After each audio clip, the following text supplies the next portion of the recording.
কি হে, সন্ধে হলেই খালি মোমো খেতে ইচ্ছা করছে আর শীতের জন্য বাইরেও যেতে ইচ্ছা করছে না, আবার বাড়িতে বানাবে ভাবছো কিসে স্টিম করবে? এই জিনিসটা অ্যাপ্লাই করো, কোনো সমস্যা হবে না। আর এই হেলদি মোমোটা তোমরাও বাড়িতে বানাতে পারবে। এবার হচ্ছে যাকে নিয়ে শীতকালে সব থেকে সবার বাড়িতে ঝামেলা হয়, মানে ফুলকপি, ওকে ভালো করে গ্রেট করে নিয়েছো, সাথে একটু গাজরও গ্রেট করে নেবে। এবার কড়াইতে সাদা তেল দিয়ে দেবে, তেল যখন গরম হয়ে যাবে এই দুটোকে ওর মধ্যে ঢেলে দেবে। এবার দিয়ে প্রথমে একটুখানি নেড়ে নিয়ে ঢাকা দিয়ে দেবে, তারপর ঢাকনা সরিয়ে নুন দিয়ে আস্তে আস্তে নাড়তে থাকবে। এরপরে পেঁয়াজ আর কাঁচা লঙ্কাটা ওর মধ্যে দিয়ে দেবে, ওটা দিয়ে প্রথমে নাড়বে। এবার সয়া সসটা দিয়ে দেবে। এবার আদা কুচি বা আদা একটুখানি ঘষে ওর মধ্যে দিয়ে দেবে। ধনে পাতাটা শেষে দিয়ে ভালো করে নেড়ে নিলেই আমাদের পুর কিন্তু এখানে রেডি হয়ে গেছে। পুর মানে ওই মোমোর ভেতরে স্টাফিং। এখানে তোমরা আরও সবজি যদি ইউজ করতে চাও করতে পারো, বা এখানে তোমরা চিকেনও ইউজ করতে পারো। এবার আমি ওখানে ময়দা মেখে রেখেছিলাম, এখানে লেচিগুলো কেটে নিয়ে জাস্ট বেলে নিয়েছি।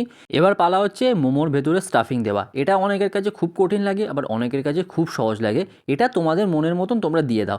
এবার আসা যাক মেন জুগারুতে। তোমাদেরকে ঠিক এইরকম একটা প্লেট নিতে হবে, প্লেটের মধ্যে সাদা তেল দিয়ে দাও। আমি এখানে সাদা তেল দিয়েছি, তোমরা বাটার দিলে বাটার দিতে পারো। এবার হচ্ছে এই সাদা তেলটাকে প্লেটের মধ্যে ভালো করে মাখিয়ে নেবে, পারলে একটুখানি মোমোর গাতেও মাখিয়ে নিও। এবার একটা বড় গামলা নাও, ওর মধ্যে বেশ ভালো করে জল দাও, একটা স্ট্যান্ড বসাও, নুন দাও।